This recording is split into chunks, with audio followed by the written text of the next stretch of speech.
दिया भाई साहब।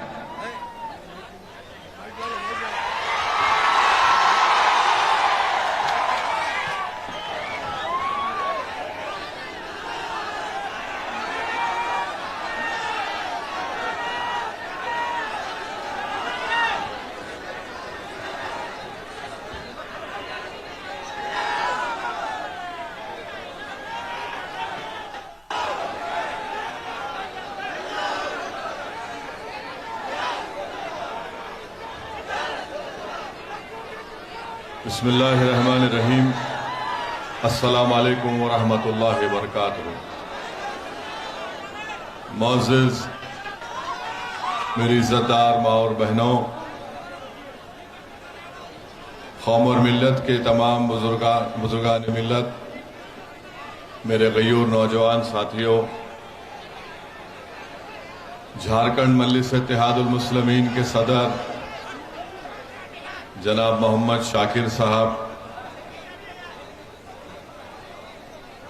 जनाब मौलाना मुबीन रजवी साहब, जो इस बाई इलेक्शन के डुमरी के मजलिस इत्तेहादुल मुस्लिमीन के उम्मीदवार हैं, मंच पर बैठी हुई हमारी इज़्ज़तदार माँ और बहन जो हजारीबाग बाहरी गांव से आए हैं, अशफाक खान साहब की मां और बहन भी आज हमारे साथ इस मंच पर बैठी हुई है। वो अशफाक खान जिसको पुलिस कस्टडी में कत्ल कर दिया गया है, खैसर इमाम साहब, समीर अली साहब, इंतखाब आलम साहब, मंसूर आलम साहब, खैस अंसारी साहब, मोहम्मद कोहल साहब जो कौमी सदर हैं कोल की तंजीम के, असदुल हक साहब उफ बबलू मुखिया साहब, हाजी तनवीर साहब, MN खां साहब, कामरान खां साहब, मेरे अजीज दोस्तों और बुजुर्गों, मैं सबसे पहले आप तमाम का दिल की गहराइयों से शुक्रिया अदा करता हूं कि आपने अपना कीमती वक्त निकालकर आज के इस जनसभा में आपने शिरकत की। आप तमाम का बेहद शुक्रिया कि आज इतनी बड़ी तादाद में आप यहां पर आए हैं। मेरी आपसे गुजारिश है और मैं आपका शुक्रिया भी अदा करना चाहूंगा कि 2019 में भी मैं यहां पर आया था इसी ग्राउंड पर, और उस वक्त भी आपसे आपके दरमियान में खड़े होकर मुझे कुछ बोलने का मौका अल्लाह सुब्हानहू व तआला ने दिया था। आपने मजलिस के उम्मीदवार को उस वक्त भी अपने दुआओं से और वोट से नवाजा था, और उस वक्त हमारे उम्मीदवार मौलाना मुबीन रजवी साहब थे जो आज भी हैं। आपने जो हमको वोट दिया, आपका बेहद शुक्रिया। अल्लाह आप तमाम को सलामत रखे। मेरी आपसे गुजारिश ये है कि 5 सितंबर को जो दोबारा इलेक्शन होने जा रहा है, आप तमाम लोग जरूर अपने वोट का इस्तेमाल करिए और मजलिस के उम्मीदवार का इंतखाबी निशान पतंग छाप है। पतंग छाप पर बटन दबाकर आप अपने इत्तेहाद को कामयाब करिए, अपने सियासी शऊर को कामयाब करिए और इस विधानसभा के विकास के लिए, इस विधानसभा में गरीबों और मजलूमों की विकास के लिए, झारखंड की कमजोर और मजलूम अवाम की इंसाफ के लिए एक आवाज को आप झारखंड के विधानसभा में भिजाइए। आज मैं आपको बड़ी जिम्मेदारी के साथ ये बात कह रहा हूं कि जब तक आप अपने वोट से मुत्तहिद होकर, इत्तेहाद पैदा करके आप अपने वोट से मजलिस के उम्मीदवार को कामयाब नहीं करेंगे, याद रखिए मेरी इस बात को कि आपसे कभी इंसाफ नहीं होगा। आपके गांव में, आपके विधानसभा में विकास का काम नहीं होगा। अगर आप ये समझते हैं कि हम सिर्फ वोट डालने वाले बन गए हैं और हमारे वोट डालने से हमसे इंसाफ होगा, हमारे वोट डालने से जिस तरह हजारीबाग में अशफाक खान को मार दिया गया उसके परिवार को इंसाफ मिलेगा, अगर आप ये समझ रहे हैं कि जिस तरीके से आज आए दिन झारखंड में मॉब लिंचिंग के जरिए से लोगों को मार दिया जाता है वो रुक जाएगा, वो नहीं रुकेगा। मेरी इज्जतदार माँ और बहनों, मेरे बुजुर्गों, मेरी इस बात का आप यकीन कर लो, ये उसी वक्त रुकेगा जब आपके लिए लड़ने वाला कोई एक एमएलए होगा जो झारखंड में जहां कहीं भी किसी गरीब, आदिवासी, मुसलमान या दलित पर जुल्म होगा वो दौड़ता हुआ उस पीड़ित परिवार के दरमियान में पहुंचेगा, उनकी लड़ाई को अपनी लड़ाई समझेगा, वो अपनी तकलीफ समझकर वो इंसाफ की लड़ाई लड़ेगा। जब तक आप इस बात को नहीं समझेंगे, याद रखिए ये जुल्म जारी और सारी रहेगा। मुझे अफसोस इस बात का है कि अभी हम सुन रहे थे कि यहां पर मुख्यमंत्री आए थे हेमंत सोरेन साहब और उन्होंने आकर ये कह दिया कि झारखंड में कोई मॉब लिंचिंग नहीं हुई है। हम झारखंड के मुख्यमंत्री को याद दिलाना चाहते हैं, शायद वो इतना काम कर रहे हैं कि आजकल बहुत सी चीजों को भूल जाते हैं या फिर उनकी उम्र भी बढ़ रही है, नहीं मालूम। मैं मुख्यमंत्री को याद दिलाना चाहूंगा कि हमारे मंच पर अशफाक खान की मां और बहन बैठी हुई है। मुख्यमंत्री, क्या आपको अशफाक खान की मौत मालूम नहीं हुई कि आज अशफाक खान की मां को और उसकी बहन को हमारे मंच पर आना पड़ा आपको आईना दिखाने के लिए कि अशफाक खान की मौत तुम्हारी हुकूमत में, तुम्हारी पुलिस स्टेशन में उसकी हत्या कर दी गई थी। हम यहां के मुख्यमंत्री को याद दिलाना चाहेंगे जिन्होंने कहा कि मॉब लिंचिंग नहीं हुई, तो फिर सिकनी गांव में, रामगढ़ में शमशाद अंसारी को किसने मारा? क्या कोई आसमान से उतर कर आए और मारकर उड़कर चले गए?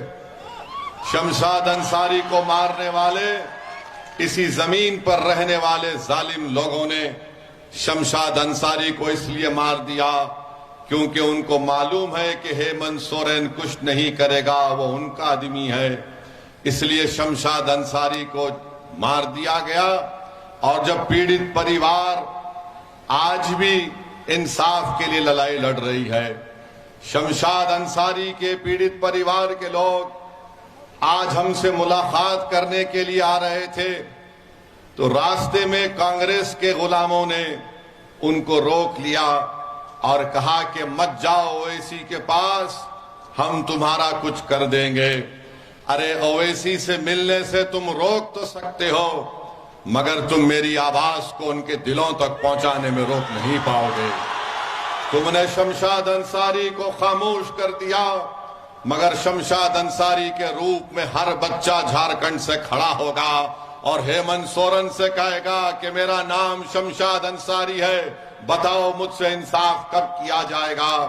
आज अगर ये सरकार सत्ता में है और इस सरकार का मुख्यमंत्री ये कहता है कि कोई मॉब लिंचिंग नहीं हुई है, तो फिर वाजिद अंसारी को एक इलेक्ट्रिक के पोल से बांधकर पीटा गया था चोरी के झूठे इल्जाम में।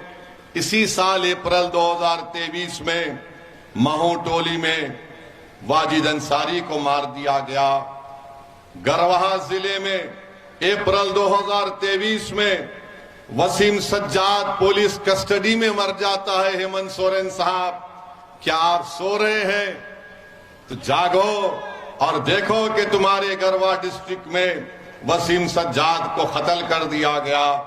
जमशेदपुर में 6 दुकानों को जो अल्पसंख्यक समाज मुसलमानों की थी उनको जला दिया गया।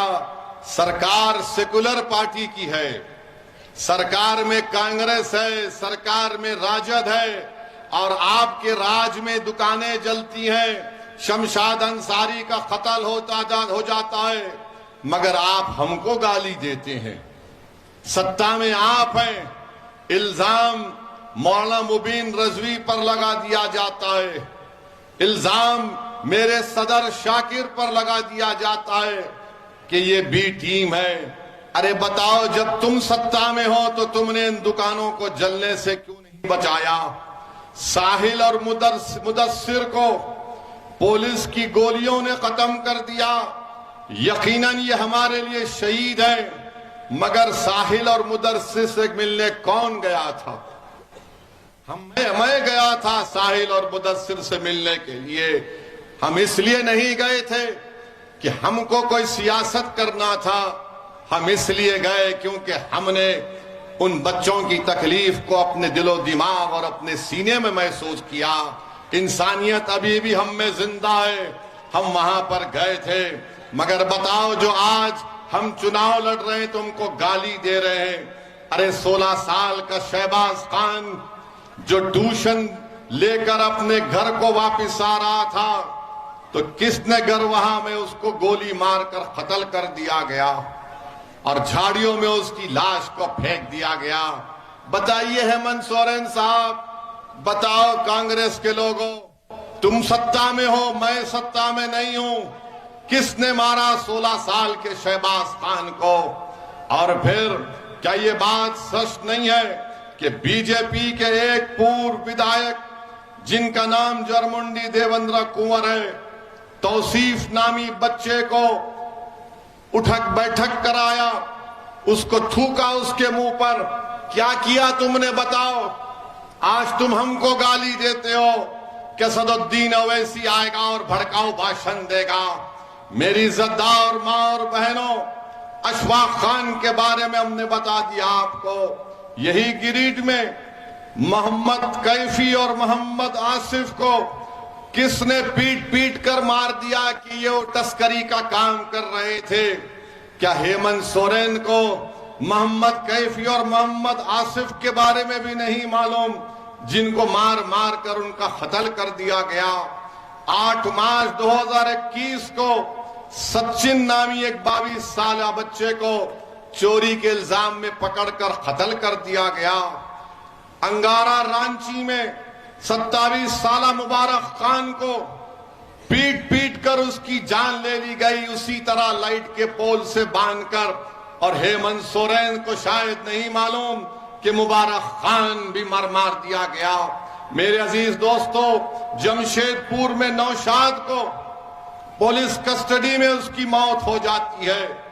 10 अगस्त को नौशाद को उठाया जाता है।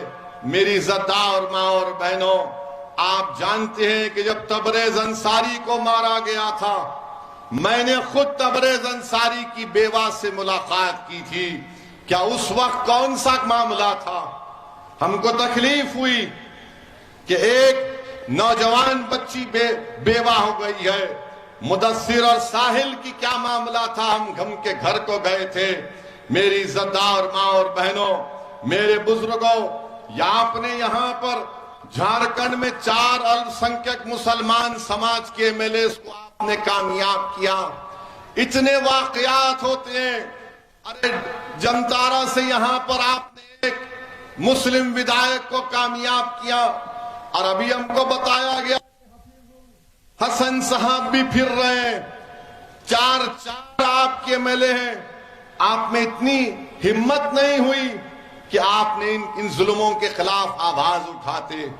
आप में गीरत क्यों नहीं जागी कि आपको अगर कामयाब किया तो क्यों कामयाब किया? क्या तुमको कामयाब इसलिए तो नहीं किया कि तुम हेमंत सोरेन के सामने अपने सर को झुकाकर गुलामी करो? तुमको कामयाब इसलिए किया कि तुम गरीब और मजलूमों पर जब जुल्म होगा तो तुम उनकी आवाज बनोगे। तुम सरकार में बैठकर तुम अगर मंत्री बन गए हो तो तुम समझ रहे हो कि तुमको बहुत बड़ा मुकाम मिल गया। अरे जब अल्लाह ने तुमको मुकाम दिया तो तुम उस मुकाम को इस्तेमाल करो गरीबों के इंसाफ के लिए। मगर इतने लोगों को मार दिया गया और यहां पर हेमंत सोरेन की सरकार इस पर कोई कार्रवाई नहीं करती है। मेरे अजीज दोस्तों और बुजुर्गों, यहां पर एक विधायक साहब हैं, उन्होंने ये भी कह दिया था कि अगर मुझे कोई इबादतगाह बनाना पड़े तो मैं अपना गुर्दा बेच दूंगा। कहा था ना, मैं अपना गुर्दा बेच दूंगा।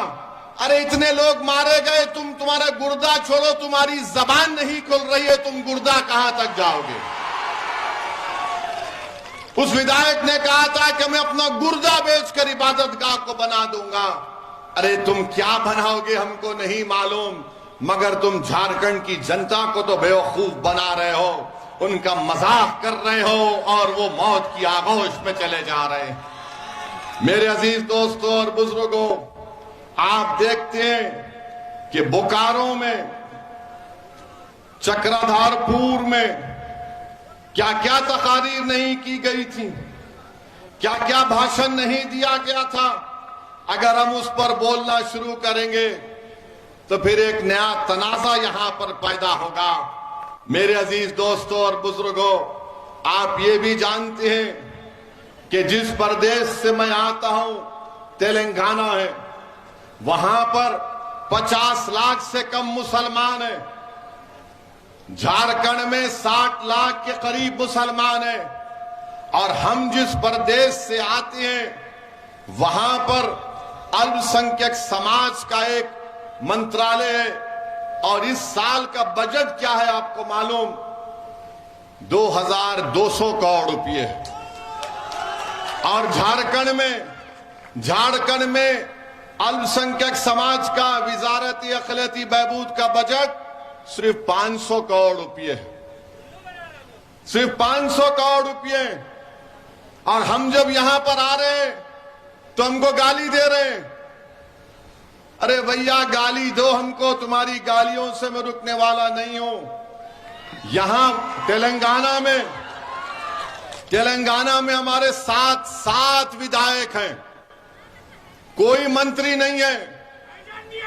सुनिए, कोई मंत्री नहीं है, मगर हम 50 लाख से कम हैं। 2200 करोड़ रुपये सालाना मिलता है। आप 60 लाख हैं, 4 एमएलए हैं, 2 मंत्री हैं, मगर आपका बजट 500 करोड़ रुपये है। यही बात जब हम करते हैं तो इन तमाम को पेट में दर्द होता है, और इसीलिए हमको बदनाम किया जाता है कि असदुद्दीन ओवैसी भड़काऊ भाषण देता है। अरे अगर गरीबों के जुल्म को बयान करना भड़काऊ भाषण है तो सुन लो हेमंत सोरेन, मैं भड़काऊ भाषण देता रहूंगा। अगर शमशाद अंसारी की तकलीफ को बयान करना भड़काऊ भाषण है तो हम तमाम शमशाद अंसारी हैं। अगर हमारी बहन और हमारी मां बैठी हुई है, उनके बेटे और औलाद के लिए इंसाफ की बात करना अगर भड़काऊ भाषण है तो मुझे फख्र है कि अल्लाह ने मुझे भड़काऊ भाषण बोलने की सलाहियत दी। मगर आप बताओ, आपने क्या किया? यहां पर चुनाव जब आता है तो ओवैसी का डर दिखाते हैं कि अगर ओवैसी को वोट देंगे, मंजलिस को वोट देंगे तो बीजेपी जीत जाएगी। और आप मासूम लोग सिर्फ वोट डालते हराने के लिए। अरे कभी अपने दिलों पर हाथ रखकर सोचो, कभी जब तुम अपने घर में जाकर बैठते हो तो अपने दिल से पूछो कि मैं क्या सिर्फ इनको वोट डालने के लिए पैदा हुआ हूं? क्या तुम सिर्फ वोट डालने के लिए पैदा हुए? तुम वोट नहीं ले सकते। आप 50 साल से वोट दे रहे हैं, आपके दादा ने वोट दिया, आपके दादा ने अपनी जवानी को बर्बाद कर दिया, अपने बुढ़ापे को बर्बाद कर दिया, आपके बाप ने अपने बचपन को खोया, सिसक सिसक कर तुम्हारा बाप मर गया, तुमने उनको वोट दिया। अब तुम हो और तुमसे भी यही कहा जा रहा है कि जिस तरह तुम्हारे बाप और दादा ने वोट दिया तुम उसी तरह चलो। नहीं मेरे नौजवान साथियों, तुम्हारे बाप दादा के पास विकल्प नहीं था। वो हालत मजबूरी में इन लोगों का साथ देते थे। आज तुम्हारे दरमियान में एक दीवानों की पार्टी खड़ी हुई है जो किसी के बाप को सुनने वाली नहीं है। तो मेरी आपसे गुजारिश है कि आप अपना वोट 5 सितंबर के दिन मजलिस इत्तेहादुल मुस्लिमीन को दीजिए। मेरे अजीज दोस्तों और बुजुर्गों, केंद्र की सरकार बीजेपी की है। आपको जानकर तकलीफ होगी कि 2020 और 21 से झारखंड की सरकार को अल्पसंख्यक समाज के विकास के लिए एक स्कीम है एमएसडीपी, पीएमजेवी के, जो केंद्र की सेंट्रल गवर्नमेंट से आती है।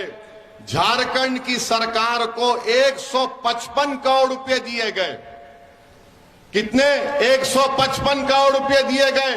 ये हेमंत सोरेन ने उसमें से सिर्फ 5 करोड़ रुपए खर्चा किए। 155 करोड़ में स्कूल की बिल्डिंग बननी चाहिए थी, रोड बनना चाहिए था जहां पर अल्पसंख्यक समाज रहता है, मुसलमान, जहां पर ईसाई रहते हैं, मगर इन्होंने उसमें से 5 करोड़ रुपए खर्चा किए। बोरवेल डालना चाहिए था, कॉलेज की बिल्डिंग बनना चाहिए था। अब बताओ इसमें ओवैसी कहां से आ गया? 155 करोड़ में सिर्फ 5 करोड़ रुपए खर्चा करते हैं और यहां पर आकर ये हेमंत सोरेन के मंत्री कहते हैं कि मौलाना मुबीन रजवी भेड़िया है। मेरे अजीज दोस्तों और बुजुर्गों, जिसने मौलाना मुबीन रजवी को सुदीप कुमार सोनी ने भेड़िया कहा। सुदीप कुमार सोनी साहब, हमारे चेहरे पर दाढ़ी है, हमारा नाम मुबीन रिजवी है, हमारे सर पर टोपी है, हमारा दीन इस्लाम है, तो हम भेड़िए हो गए। तो फिर तुम्हारी पार्टी में जितने मुसलमान हैं वो क्या है बताओ? अगर जिसका नाम मुबीन रजवी भेड़िया है तो सुदीप कुमार, जो तुम्हारी पार्टी में जो लोग तुम्हारी चमचागिरी करते हैं वो क्या है बताओ? और याद रखो, भेड़िया शेर को भी खा लेता है, समझे ना? अगर तुम भेड़िया बोल रहे बोलो, जितना बोलते बोलो, मगर तुम्हारे जहन में जो जहर भरा हुआ है वो तुम्हारी जबान पर आ ही गया कि तुम हर मुबीन को भेड़िया कहते हो, तुम हर मुबीन को भेड़िया कहते हो। अगर तुम इंसान हो तो चलो शमशाद अंसारी के घर को जाकर दिखाओ। तुम में हिम्मत है तो चलो आओ, मगर तुम नहीं जाओगे। जिसके चेहरे पर दाढ़ी है, सर पर टोपी है, वो भेड़िया हो जाता है। ठीक है सुदीप कुमार, जब तुम्हारा चुनाव आएगा तो भेड़िए तुमको बताएंगे कैसा शिकार होता है। मेरे अजीज दोस्तों और बुजुर्गों, फिर यहां पर आप देखते हैं कि यहां पर आपने देख लिया कि गिरिडीह में 41 लाख की आबादी है। भेड़िया हमको कह दिए, हमको बी टीम कह दिए। 41 लाख की आबादी में सिर्फ 25 स्कूल हैं और उसमें एक ही 25 स्कूल हैं जिसमें से 1 या 3-4 है 12वीं जमात तक। अब ये बच्चे कहां पर जाएंगे पढ़ने के लिए? बताइए हेमंत सोरेन साहब, ये बच्चे कहां पर जाएंगे? तेलंगाना में, जिस प्रदेश से मैं आता हूं, जहां पर हमारा कोई मंत्री नहीं है, हमारा कोई मंत्री नहीं, हमने क्या काम किया?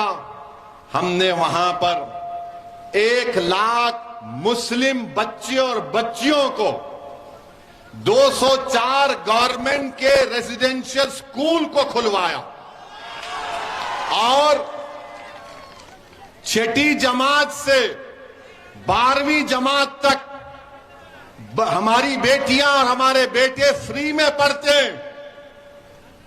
हम मंत्री नहीं बने, ना कभी बनेंगे। हमसे कहा भी गया था कि ओवैसी साहब मंत्री बनना है, तो हमने कहा कि ना मंत्री बनना है ना संतरी बनना है, आप बताओ हमारे लिए क्या काम कर सकते। हमने कहा हमारे बच्चियों को, हमारे बेटों को स्कूल खोलो। आपको जानकर खुशी होगी कि 1 लाख के करीब मुस्लिम बच्चे और बच्चियां तेलंगाना में 6ठी जमात से फ्री में पढ़ रही हैं। और मेरे पार्लियामेंट के इलाके में मैंने एक जूनियर कॉलेज को खुलवाया। 11th और 12th में उस जूनियर कॉलेज के 5 बच्चे नीट क्वालिफाई होकर गवर्नमेंट के मेडिकल कॉलेज में फ्री सीट लाकर अब मेडिसिन डॉक्टर बन रहे हैं। यह काम मैंने किया, हमारे एमएलए अकबरुद्दीन ओवैसी के विधानसभा में यह काम हुआ। ये काम आप कर सकते हैं झारखंड में। कब कर सकते हैं आप? जब आप अपने विधायक को कामयाब करेंगे, जब आप सियासी ताकत हासिल करेंगे। मगर अगर आप सिर्फ यही सोचते रहेंगे कि नहीं नहीं हमको वोट डालना है, हमको वोट डालना है, तो फिर वोट डालने का मतलब यही होगा कि तुम वोट तो डाल रहे हो मगर अपने लिए नहीं डाल रहे हो, अपने बच्चों की तालीम के लिए वोट नहीं डाल रहे हो, अपनी जान की हिफाजत के लिए वोट नहीं डाल रहे हो। क्योंकि जब तुम वोट डाल रहे तो शमशाद कैसे मरा बताओ मुझे? इतने लोग कैसे मर गए जब तुमने वोट डाला? अब झारखंड मुक्ति मोर्चा के लोग बोलेंगे, यहां की सरकार बोलेगी, अरे ओवैसी तेलंगाना की सरकार में बहुत पैसा है, हम गरीब प्रदेश हैं। नहीं नहीं, गरीब तुम नहीं हो। 2019 और 20 में झारखंड सरकार को मिनरल्स में 5,165 करोड़ रुपए मिला। 5,165 करोड़ रुपए मिला है। कहां गया ये? किसकी जेब में गया पैसा? ये किसकी जेब में गया बताओ? गरीब की जेब में तो नहीं गया। गरीब के बच्चे तो शिक्षा हासिल नहीं कर रहे। 5,165 करोड़ रुपए इनको मिले। और फिर हम पर इल्जाम लगाते कि ओवैसी आएगा तो बीजेपी को फायदा होगा। तो ये बताइए कि झारखंड के एक मिनिस्टर हैं, मिथिलेश ठाकुर उनका नाम है, वो मालूम मुझे है, वो मिथिलेश ठाकुर है। ठाकुर ने 6 दिसंबर के दिन मिठाई बांटी। अरे तो 11 रब्बीउल अव्वल के दिन भी मिठाई बांटता, आका की आमद की खुशी में मनाता, मिठाई खिलाता। मगर मंत्री ने कहा कि नहीं, 6 दिसंबर को हम बांटेंगे, मिठाई खिलाएंगे, क्योंकि उस दिन बाबरी मस्जिद को शहीद किया गया था। हेमंत सोरेन, ये आपका सेकुलरिज्म है और आप हम पर उंगली उठाते हैं। याद रखो, अगर तुम एक जबान से मेरे खिलाफ झूठ बोलोगे तो मैं तुम्हारी 1000 सच्चाइयों को जनता के सामने रखूंगा। अब आप देखिए इनका रिकॉर्ड। अब इतना तो हेमंत सोरेन के लिए काफी है, अब थोड़ा मोदी पे भी बोलते हैं, वरना कांग्रेस के लोगों में तो रात में नींद नहीं आएगी। हेमंत सोरेन को भी जरा बेचैनी होगी, करवटें लेंगे कि ये क्या क्या सच्चाई को बयान करके चला गया। फिर कोई कांग्रेसी बोलेगा या हेमंत सोरेन के पास का बोलेगा, मोदी को नहीं बोले। अरे मोदी को तो हम ही बोल रहे हैं, 9 साल से तुम तो गूंगे बनकर बैठे हो। तुमने क्या 3 मर्तबा बीजेपी से डिप्टी चीफ मिनिस्टर नहीं बने हो मैं हेमंत सोरेन? क्या बीजेपी और तुमने आरएसएस का दामन नहीं थामा? और तुमने थामा और हम उनसे सीना तान कर मुकाबला कर रहे हैं। मुझे अफसोस हुआ जब मुझे अभी बताया गया कि मुजाहिद आजादी हजरत मौलाना शेख भिखारी साहब का पड़पोता, शेख भिखारी साहब जिसने अंग्रेजों की गुलामी से देश को आजाद कराने के लिए झारखंड का अजीम सपूत, उनका पड़पोते को 24 अगस्त 2023 को मंदर ब्लॉक रांची में, जिसका नाम बिट्टू खान है, उसको मॉब लिंचिंग कर दी गई। वो अब दवाखाने में अपनी जिंदगी और मौत की लड़ाई लड़ रहा है। शेख भिखारी साहब का पड़पोता, वो बेचारे जो इस देश को आजाद कराने के लिए अपना सब कुछ कुर्बान कर दिए, और जालिमों ने उनके पड़पोते को मां पीट पीट कर अस्पताल को पहुंचा दिया, और अभी तक उस केस में कोई एफआईआर नहीं हुआ, हमको बताया जा रहा है। बताइए आप, इल्जाम हम पर लगता है, मगर जब ये तमाम सच्चाई को हम बयान करते हैं तो आज आपसे अपील करने आए हैं कि झारखंड में आदिवासी, मुसलमान, दलित ये गुलदस्ता है इस प्रदेश का, और पूरे देश, हमारा भारत एक गुलदस्ता है। और Narendra Modi uniform civil code लागू करना चाहते हैं। हम यूनिफॉर्म सिविल कोड को मुस्तरद करते हैं। यूनिफॉर्म सिविल कोड को हम एक्सेप्ट नहीं करते। क्या आदिवासियों पर यूनिफॉर्म सिविल कोड ला सकते मोदी आप? क्या छोटा नागपुर का कानून नहीं है झारखंड में जमीन का? इस जमीन का कानून है। क्या आदिवासियों पर यूनिफॉर्म सिविल कोड लागू किया जा सकता है झारखंड के? बताओ बीजेपी वालों, मैं चैलेंज कर रहा हूं मोदी को कि क्या तुम झारखंड के, छत्तीसगढ़ के, तेलंगाना के, मध्य प्रदेश के, राजस्थान के आदिवासियों पर यूनिफॉर्म सिविल कोड लागू करोगे?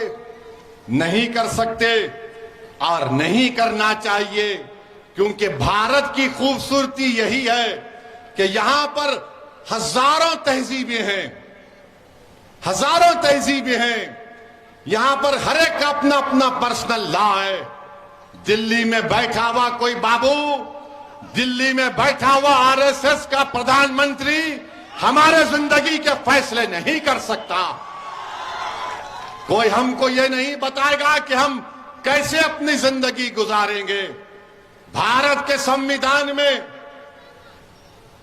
मजहब की आजादी फंडामेंटल राइट है, और मैं अपने मजहब के बताए हुए तरीके पर अपनी जिंदगी को गुजारूंगा। नरेंद्र मोदी मुझे आकर नहीं बता सकते कि मैं अपने मजहब पर कैसे चलूं। इसीलिए हम यूनिफॉर्म सिविल कोड के खिलाफ हैं।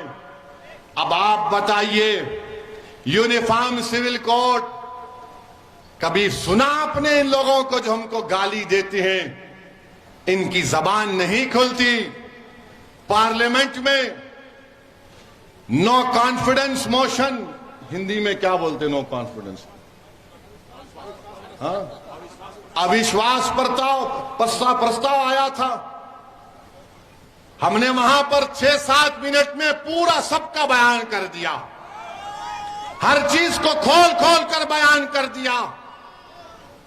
बताओ, आपकी तो जबान ही नहीं खुलती। आप तो सिर्फ एक ही बात करते, मैं दुकान खोलना चाहता हूं मोहब्बत की। दूसरा बोलता है मैं चौकीदार हूं। यह ऐसा चौकीदार है जो चीन 2000 स्क्वायर किलोमीटर जमीन पर कब्जा करके बैठा है, मगर चौकीदार क्या चौकीदारी कर रहा है। डेप्सांग डेमचाक में चौकीदार के नाक के नीचे चीन अपनी हमारी जमीन पर फौज को उतार दिया। ये दुकानदार है, ये सिर्फ बोलता हूं मैं मोहब्बत की बात करता हूं, तो शमशाद अंसारी से मोहब्बत की बात कौन करेगा? अशफाक खान से मोहब्बत की बात कौन करेगा? अरे तुम्हारी सरकार है ना दुकानदार वालों, तुम्हारी सरकार है झारखंड में। मेरी तो सत्ता, मैं सत्ता में तो नहीं हूं। एक तरफ दुकानदार, एक तरफ चौकीदार। ये दुकानदारों ने 50 साल से हमको लूटा। ये चौकीदार हमारी शनाख्त को खत्म करना चाहता है, हमारी तहजीब को खत्म करना चाहता है।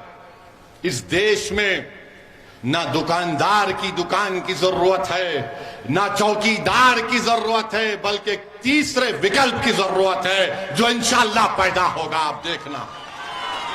मेरे अजीज दोस्तों और बुजुर्गों, देश के प्रधानमंत्री बड़ी बड़ी बातें करते हैं, सबका साथ, सबका विश्वास, सबका विकास, क्या क्या बकते रहते हैं।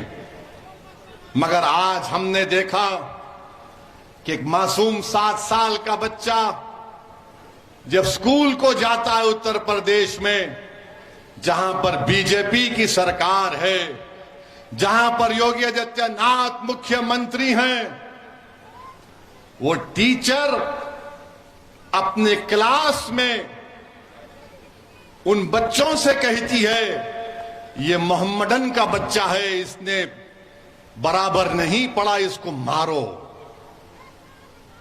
आप बताइए कि एक बच्चा आकर उसको बच्चे को मारता है, उस 7 साल के बच्चे को, तो टीचर कहती है, मोदी जी, जिस तरह हेमंत सोरेन को भूलने की आदत है, उससे ज्यादा मोदी जी को भूलने की आदत है।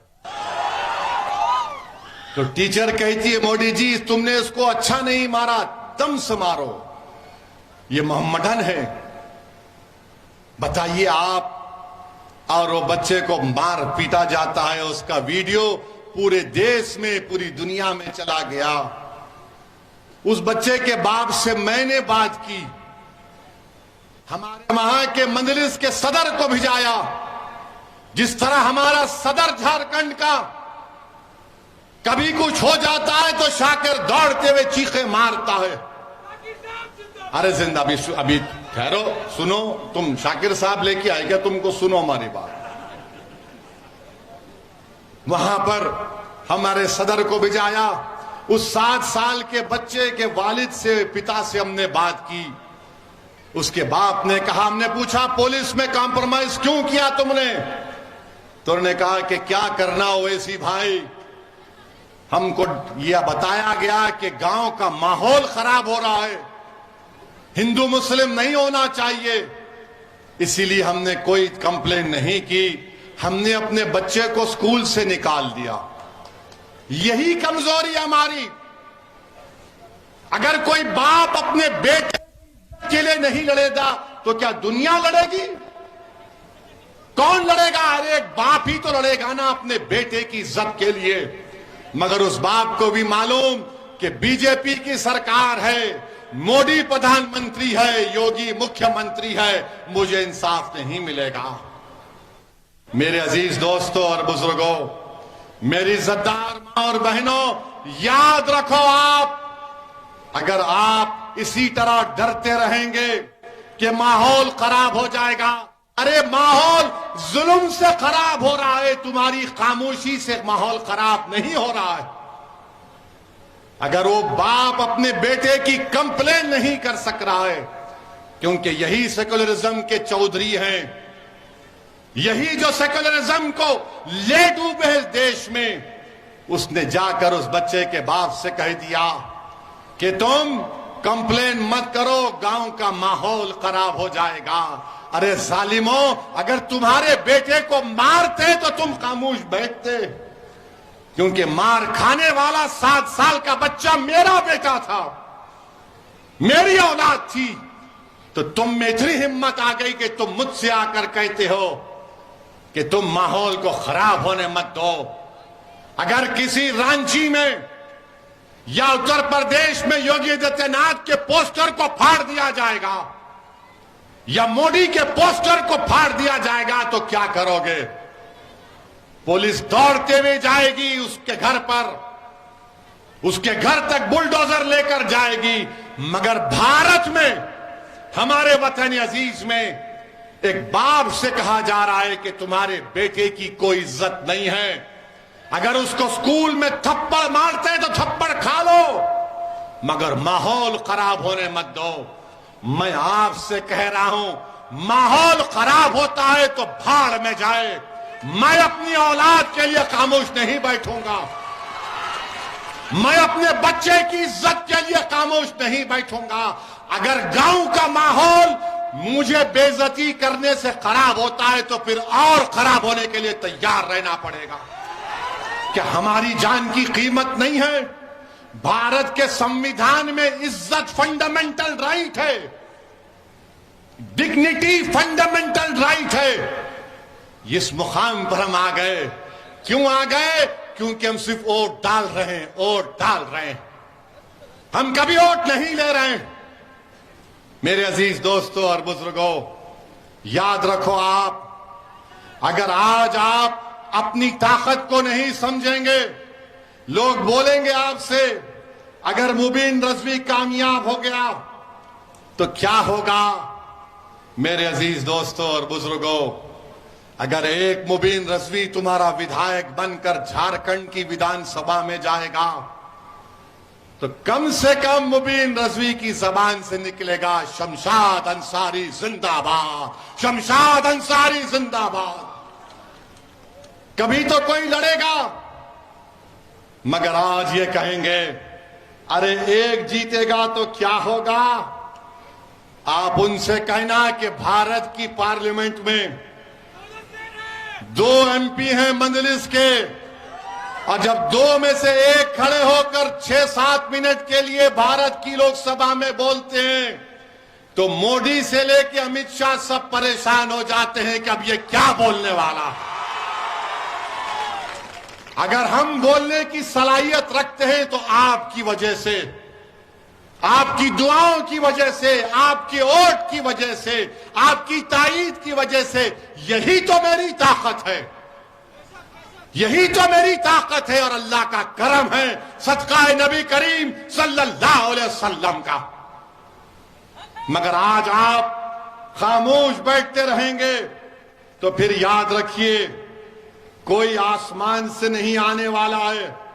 और आपको हम बताना चाह रहे हैं कि अब तो ट्रेन में वो यहीं पर था, शायद वो खबीस शैतान जिसने गोली मारी वो झारखंड के रेलवे स्टेशन में था शायद।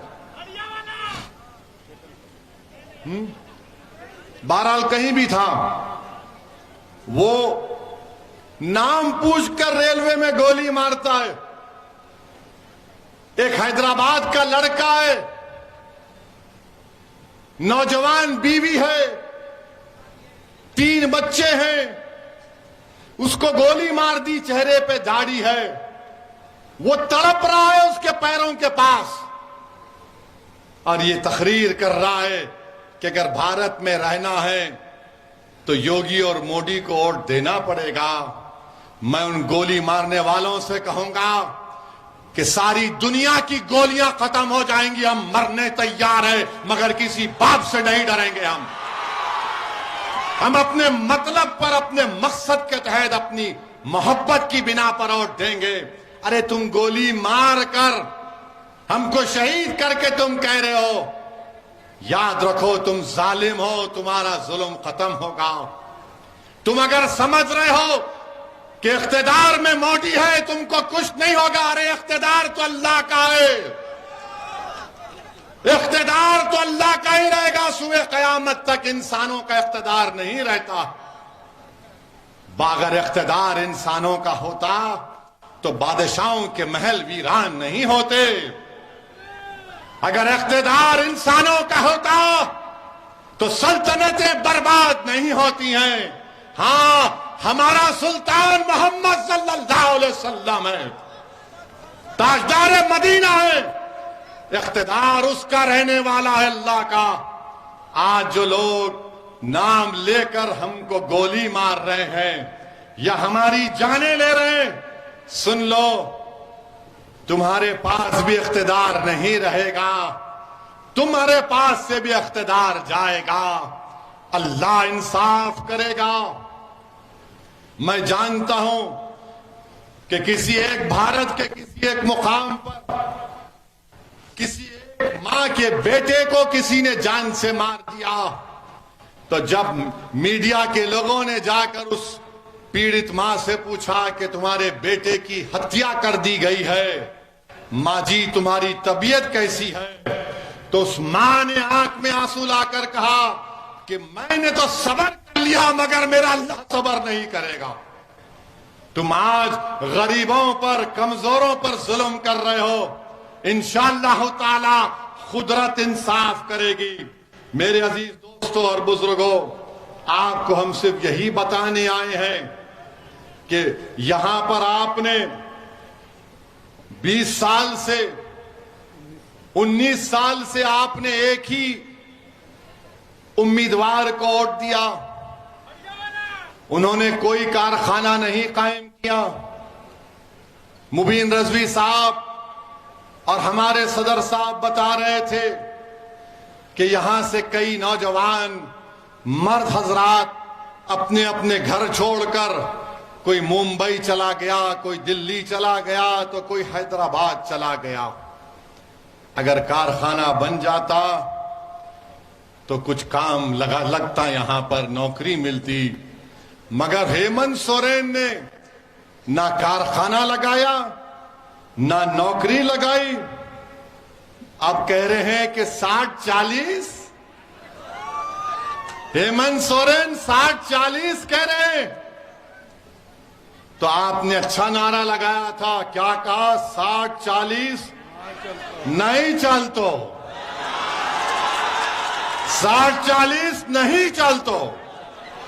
तो हेमंत सोरेन को 40 दीजिए, 60 हमको देकर इनको कामयाब करिए, तभी इनका दिमाग हल्का होगा। अरे ये आदिवासी प्रदेश है, आप ये कह रहे हैं कि 60-40? हेमंत सोरेन, कौन आपको कह रहा है ये सब बातें? क्या आप अपनी बर्बादी को दावत दे रहे हैं? अरे ये गरीब प्रदेश में आप यहां के लोगों को नौकरी देने के बजाय आप कुछ और ही कह रहे हैं। मुझे बड़ा अफसोस हुआ कि जब मैं ये देखा, क्या देखा मैंने कि हेमंत सोरेन कह रहे हैं कि संस्कृत यूनिवर्सिटी बनाएंगे। अच्छा, संस्कृत यूनिवर्सिटी, संस्कृत बोलने वाले 24,280 है लोग हैं। कितने लोग हैं संस्कृत बोलने वाले? हेमंत सोरेन 24,000 लोगों के लिए यूनिवर्सिटी और पूरे जिले के 31 लाख लोगों के लिए खाली 25 स्कूल, और आप इसलिए वोट देंगे? आप इसलिए वोट देंगे? अब नहीं मालूम तुम 4 तारीख 5 तारीख को जाके क्या करोगे, नहीं मालूम। नहीं अभी सुनो, सुनो, अभी हमारे यहां से जाने के बाद हजरत इबलीस के पूरे साथी आप तक भाग कर आएंगे। ये बड़ा जज्बाती बयान देकर गया, तुम इसकी बातों में नहीं आना, हम सब कर देंगे। याद रखो, आप आज के बाद जेएमएम और कांग्रेस के लोग आपके घर के अतराफ फिरेंगे, ए बाबा भीख दे देना, एक दे के वोट दे देना। ये तो हम काम कर दिए ना, ये तो हम रोड पे ला लिए उनको, तुम्हारे गांव में ला लिए, मगर अब आपकी जिम्मेदारी है कि आप अपने लिए, अपने बच्चों के लिए अपने वोट का सही इस्तेमाल करिए। हम हेमंत सोरेन साहब से पूछना चाहते हैं कि झारखंड में 170 जबानें बोली जाती हैं। कौन सी जबानें हैं? कोरथा, संथाली, हिंदी, बंगाली, उर्दू, मगधी, हो, सदन, ओरायन, मुंदारी, ये सब जबानें। अरे इनके यूनिवर्सिटी खोल देते आप, इनकी यूनिवर्सिटी खोल देते हेमंत सोरेन। इतने पैसे आपके ने कहां से आ गए? खैर, बहरहाल मेरे अजीज दोस्तों और बुजुर्गों, आपको हम बताना चाह रहे हैं कि जिस प्रदेश से हम आते हैं, हमने वहां पर, हमारा कोई मंत्री नहीं है, हमने हमारे मुख्यमंत्री से बात किया, हम तमाम मुस्लिम डेलीगेशन गए, मुख्यमंत्री से कहा कि तेलंगाना में यूनिफॉर्म सिविल कोड नहीं। मुख्यमंत्री ने कहा बिल्कुल नहीं आएगा, हम तायीद नहीं करेंगे। फिर हमने मुख्यमंत्री से कहा कि हमारे सेक्रेटेरिएट में, हिंदी में सेक्रेटेरिएट क्या बोलेंगे, मंत्रालय, सचिवालय, वहां पर मस्जिद को शहीद कर दिया गया था। आज तेलंगाना में हुकूमत ने ही मस्जिद को बनाया, नई मस्जिद को बनाया। मुख्यमंत्री आए तो हमने मुख्यमंत्री से कहा मुख्यमंत्री जी आप भी कुछ बोलिए। तो हमारे मुख्यमंत्री ने उस मस्जिद को बनाया। क्यों बनाया? क्योंकि वो भी सेकुलर हैं, वो जानते हैं कि यहां पर तेलंगाना के लोगों में बीजेपी और कांग्रेस की चापलूसी और इनकी कम्युनलिज्म पसंद नहीं।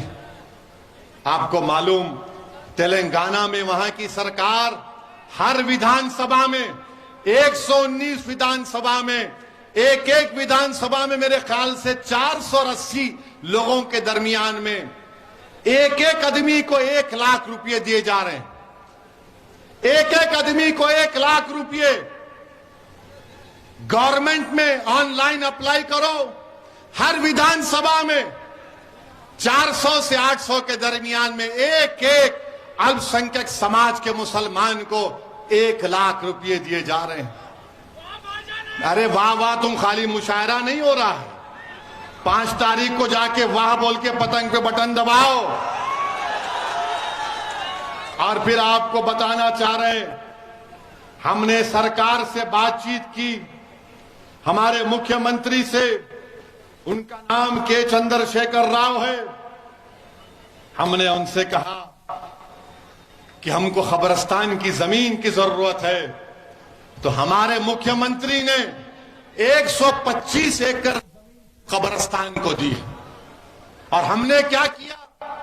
हमने कहा सुन्नियों की इतनी रहेगी, शियाओं की इतनी रहेगी।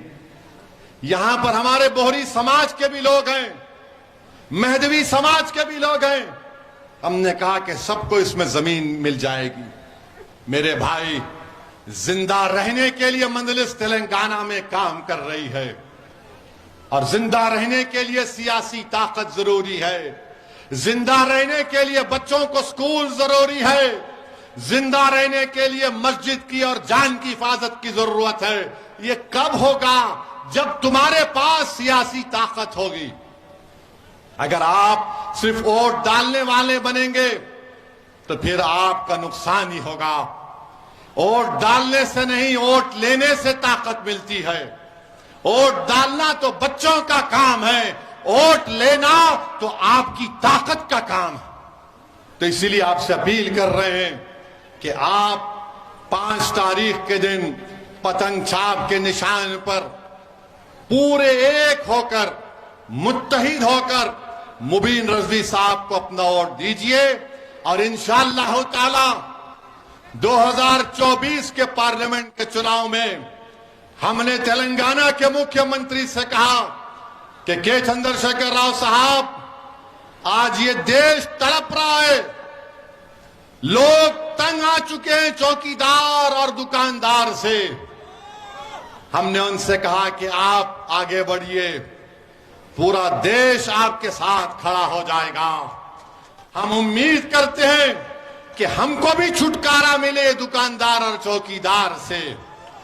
ये दुकानदार और चौकीदार, ये दोनों भाई हैं, इनमें कोई फर्क नहीं है, इनमें कोई फर्क नहीं है। हमारी बात पे यकीन करिए। इंशाअल्लाह मैंने आपसे वादा किया था कि मैं झारखंड को आया हूं और आता रहूंगा। आपने 2019 में हमको वोट दिया, हमको कामयाबी नहीं मिली, यकीनन हमको थोड़ा रंज हुआ, मगर हमको हमारे हौसले पस्त नहीं हुए। हमने जो वादा किया, हम आ रहे हैं और आते रहेंगे। मगर मेरी इज्जतदार मां और बहनों, मेरे नौजवान साथियों, मेरे बुजुर्गों, वोट लेना हमारा काम है, वोट देना हमारा काम नहीं है। मुबीन रजवी को कामयाब करो। और जिसने मुबीन रजवी को भेड़िया कहा उसको सबक सिखाइए। आप अपने ओट से मंजलिस को कामयाब करिए, अपने दुआओं से मंजलिस को कामयाब करिए। आप तमाम का बेहद शुक्रिया कि इतनी चिलचिलाती धूप में आप यहां पर आए। अल्लाह आप तमाम को सलामत रखे। अस्सलाम वालेकुम व रहमतुल्लाहि व बरकातहू।